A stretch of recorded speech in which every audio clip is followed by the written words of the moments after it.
I know that you've had a richness of experience with Vedanta and Puja Swamiji. So I was wondering if you could create a story for us. Create a story? Well, one of the memorable things that happened that was striking. Okay, someone in Ashland just asked me kind of that same question. She said, what's your most memorable, cherished incident with Swamiji? And I said, there's no one event, but there is this. I remember one of my favorite things about him. He could tell a joke over and over and over. Maybe he'd told it 100 times, and then the years go by, maybe 200, 300. And for him, when he would tell the joke or any anecdote, it was always fresh and it was always funny. And I remember how he would laugh at his own joke. And it was an old joke. I mean, but he was so, the people's faces are what were important to him, what they might be experiencing. He just transferred his enthusiasm to them and them to him, and he would laugh, and he was just something, ha ha ha, and he would slap his leg. I can still hear him laugh. And so for him, his whole life, not even just a joke, his whole life, everything he taught was always fresh. And he told us the teaching was always fresh. The Mother Ganga represents the flow of knowledge coming down, and how that water is always fresh. So he used to say that the teaching is ever fresh. And it's ever fresh also from another standpoint that, it's easy for us to forget what we listen. So that's why repetition is very important in Vedanta. So every time you hear a text or a talk, it's always going to be different. It'll be different for the one who's giving it, and it'll be different because we always bring a different mind to any given class. Or we laugh. And Swamini, this one. The people that say, "Oh, what's he going to teach this time?" Or "What's the retreat going to be about this time?" "Oh, we're going to take 12th chapter Gita." "Oh, we heard that last time." "What about Upanishad?" "Yeah, taking Keno." "Oh, I already heard that one." This, I already heard. We always chuckle inside because we know how many times, we've listened to any one text or one topic, or it's never the same. So ever fresh. And that was Swamiji.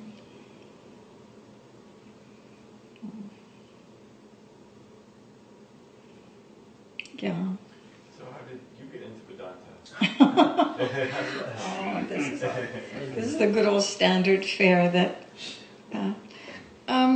I was doing some Hatha yoga, and then we had a little group of friends, and then some lady came from India, and she was a disciple of Swami Chinmayananda, and we started taking some Vedanta classes with her. Raul was back there. Back then we stumbled into that same group at the same time. I think it was 69, 69. And then Swami Chinmayananda came twice to Hawaii, and the second time he was there,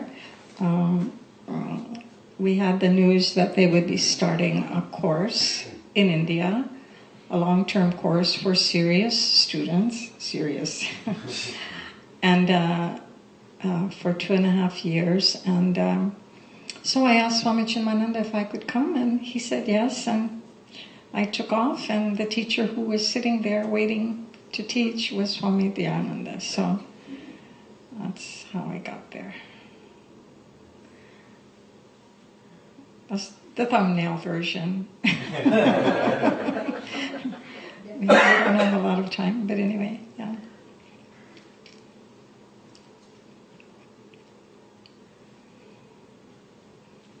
Yeah. What we were talking about before, I'm curious about, did he teach Easterners and Westerners the same way or different? Yes, yes. When they announced that course was going to be taught in India, they were requesting or requiring everybody to be a college graduate, and the course would be taught in English. And Swamiji's English was just astounding for someone who was more or less self-taught.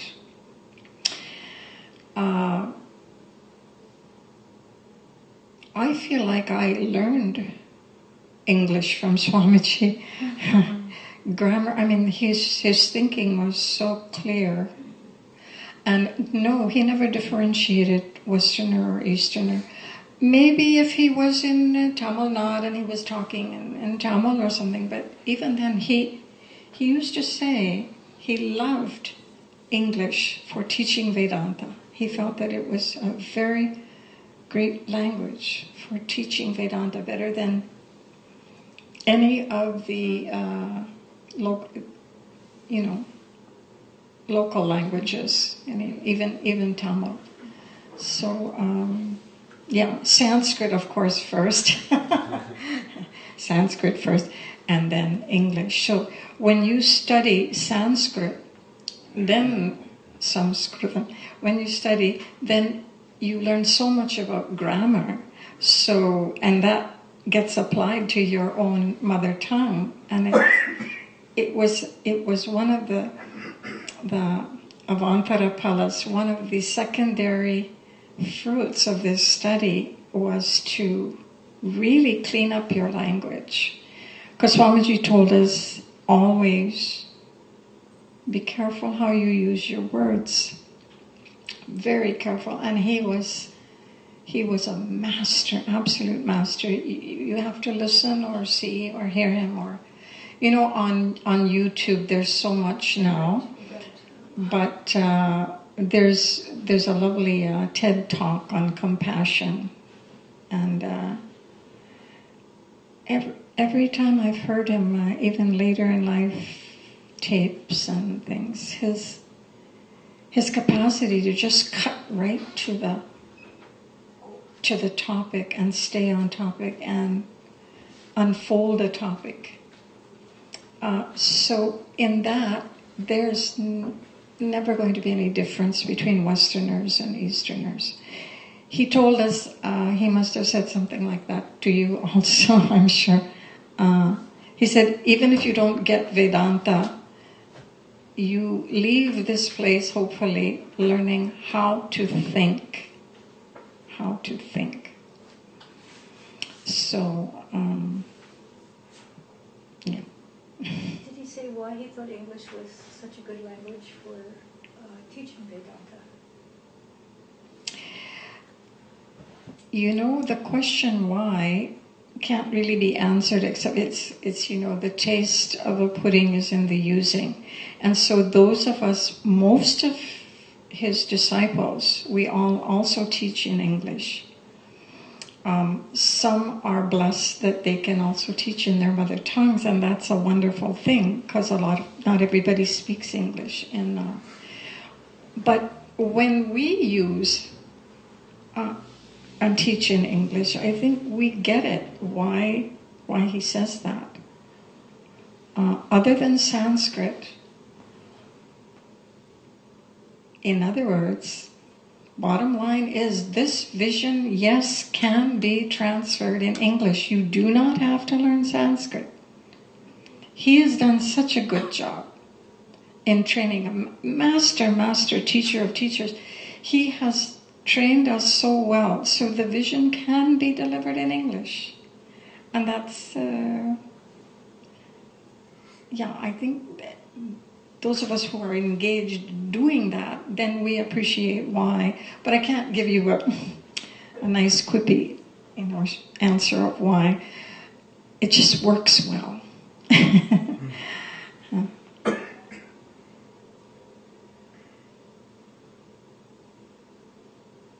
think because English is more accommodating than any other language to talk about the systems of Vedanta. Okay, that's coming from From a non-English speaking a background. non-English. Yeah, and you had to learn English on your own too. Yeah. Yep. So if you had to learn this in Spanish, If I would have to say something about Vedanta in Spanish, it would be very uncomfortable. yeah. I think English, having been a business language and a scientific language, it has a capacity to cut through. You can cut through the the chaff, so to speak. And the word plays. Mm? The word plays. Yeah. Like Swamini, cherry, berry cherry. It's a berry cherry day. Okay, so, yeah. I suppose you could say that for any language, but, we're very...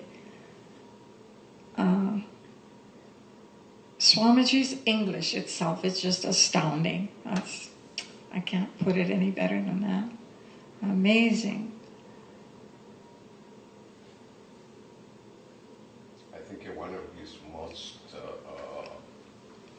treasured, something that stood with me, was his ability of tune. He carried his own. He went to learn to some very gifted musicians. To tune, you mean his the tone of his voice? Apply into the singing form, chanting form. Yeah, I think he was born with a very rich voice. Yeah. And he used to hear a lot of music. So, that was another thing that caught people. He could sing and chant so beautifully. I mean, Swamiji is a real Krishna,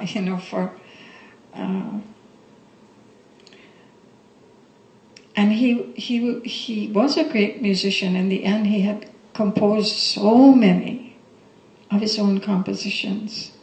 But the depth and the tone of his voice, when even while he was teaching or chanting, teaching us to chant, he had that depth of richness. Again, it's hard, it seems so silly to try to talk about it.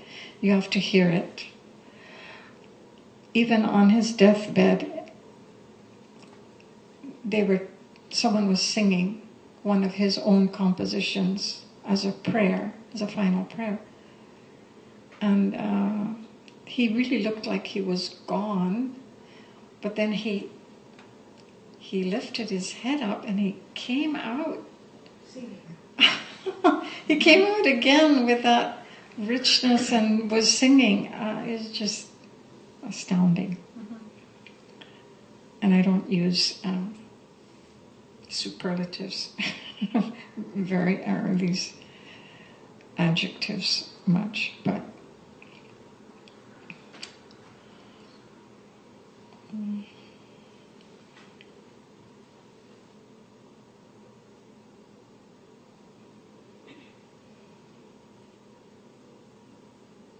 I think one of the compositions is Bo Sambo. Everybody now sings, all the Carnatic musicians. all the musicians, Shiva Shambho. they all wanted to learn, his songs, his compositions, but that one was really went It's very good. around, yeah. Yeah, the lady Nitya. Nitishri. Yes. Yeah, she expanded through India, that song. Because of Yes. that song. Yes. He what? I didn't get that. One lady, Nitya, one singer, she became famous because of her singing this song. In India? Yeah. He came up as a musician singing Pujya Swamiji's songs, and Yeah. especially Bo Shambho. Yeah. It admitted her into a wonderful world of, where she was really known as an artist. A lot of musicians definitely sing this song now. Anytime you go to a concert or so, towards the end they will sing this. And I'll sit up immediately and say, okay. Yeah. It's not, And dancers take it up too, Yeah. I think. Bharatanatyam dancers should dance. There's another song which we all sang with the other in Sailor's Bird, but I'm trying to see what it was. Apparently it was his composition. 5 or 6 of us particularly sang.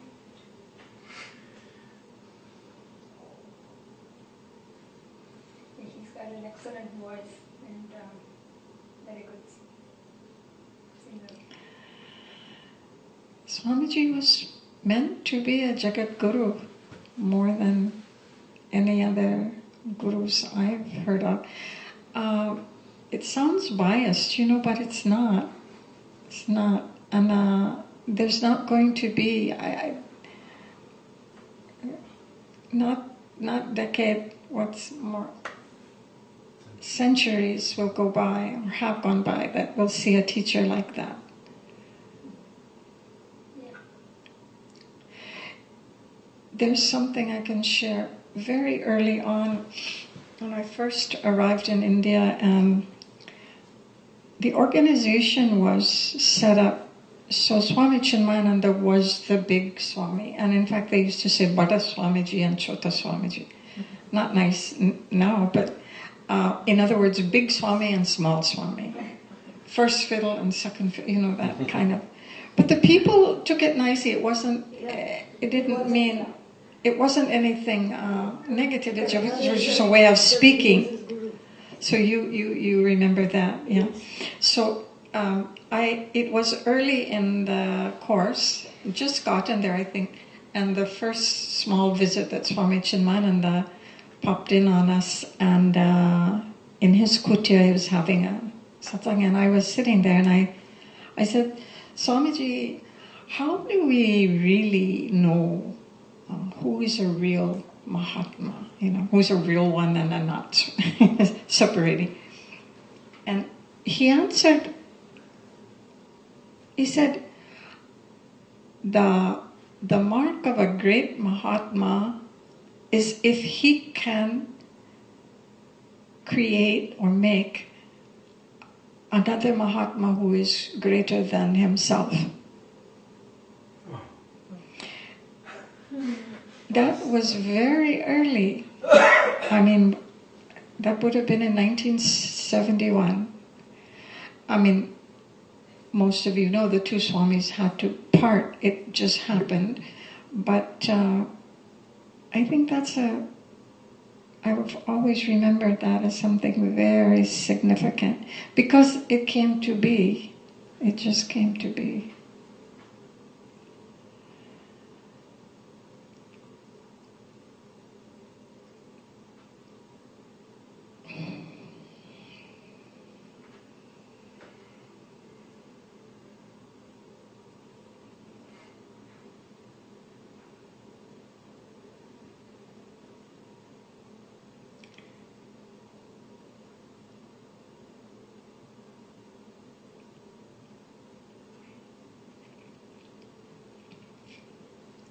The last couple of weeks, when Swamiji was in the throes of, the deathbed, we all knew he was going, and I would get a few emails here and there from people who were feeling, upset and confused, and why aren't they letting him go? Or why does he have to go? All those kind of questions come up, and I said he's not leaving us. He has left us so much. And I don't feel like he's left. I really don't. Maybe it just hasn't struck me yet, but he's left so much behind. Oh my God. DVDs, YouTube. I bet we're going to see even more things coming on YouTube. Whether that's good or not, I don't know. But there's already so much there. And from all different parts of his life, you can see a video from, his earliest days with his kamandalu coming up from Ganga. It was done by some Britisher. And from there up until his last, till the Mahasamadhi internment, on YouTube itself we can find over the years. And I just, my sense is that even more is going to be put on. People will want to share. Make him available. More available. That's another thing about him. In addition to being ever fresh, he was unlike so many so-called big gurus, including Swami Svatmavidyananda. Swamiji always made himself available to people, to any Tom, Dick, and Harry that came in off the street. He will never turn people away. And I used to feel so bad because in the ashram there would be after lunch people waiting in line. He's already with diabetes and he needs to rest. To him, rest was, he had some kind of allergy to this word rest. And so people, he didn't know boundaries, and I know that's partially a cultural thing. Indians are not good with boundaries. And then Swamiji, I had gotten into a little bit of psychology, so I said, Swamiji, you never set your boundaries. And he said, I'm not an ordinary person. And he didn't mean that in an egotistical way at all. He just said, in other words, people want to see me, I want to be available, full stop. That's all it was for him. And someone said to me, why aren't they letting him go? People were holding on, more dialysis, more this or that. And I wrote back to that person and I said, Swamiji died the way he lived. His body never belonged to him, it belonged to everyone else, belonged to the world. And so even right at the last, people wanted him to stay. And he gave it his level best to stay. Some of you may be familiar with it. It's my favorite poem, and we can end here. There's a poem by Rudyard Kipling. If I can keep my head when everybody else around me is losing theirs and blaming it on me, that's the first line of that poem. And there's about 15, maybe 20 things like that. And one of them is, if I can give, the wording, in a poem, the wording is so important, but it was said so beautifully. If I can fill the last minutes run fully, giving every breath and sinew of my body till it falls, and every one of those sentences ends as an open-ended end. There's no period or question mark. Just says, if I can do this, if I can do this, if I can do this. And it has about 20 things, and then you get down to the last line. Then I will know that I am a man. And I like to change it and say, then I will know I have made it. Because, when you say, then I know I am a man, kind of excludes a few of us. So, but that one about that, if I can fill the last minute's run with every nerve and sinew till it falls. And then, that was Swamiji. You Google that, you just put Rudyard Kipling, If. It's a wonderful poem. This guy must have been, poked his nose into the Gita, because it's all Bhagavad Gita in there. Everything. So, please read that. It's very, very nice.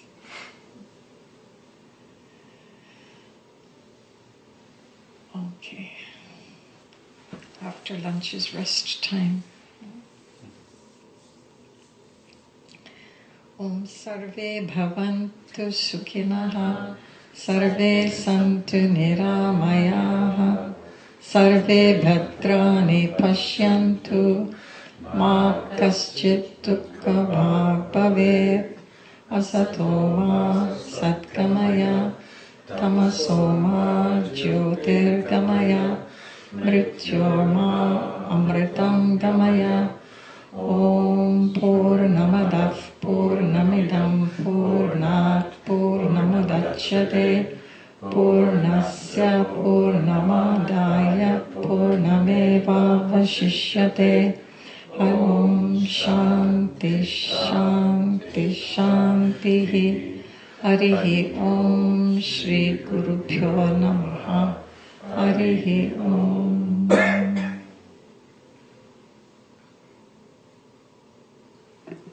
Thank you. So we reconvene here at 5 o'clock for the class.